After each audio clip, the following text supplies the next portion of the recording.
Welcome to One Chemistry. This is 365 Chemistry series. Daily one question for you.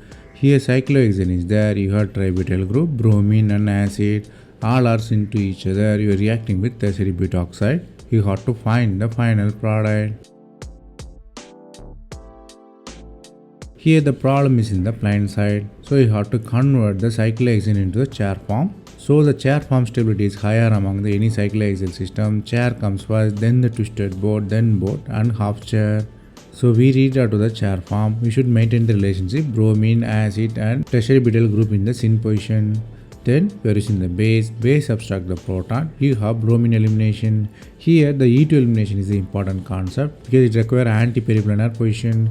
Only hydrogen and bromine are anti to each other. So hydrogen and bromine eliminates. You have alkene bond there. Another driving force for the reaction is conjugation. You are creating alpha beta unsaturated system. Here the concept you have to learn here is E2 elimination. E2 elimination require anti groups. Only the atom position anti will eliminate first. That's all from this video. Thanks for watching.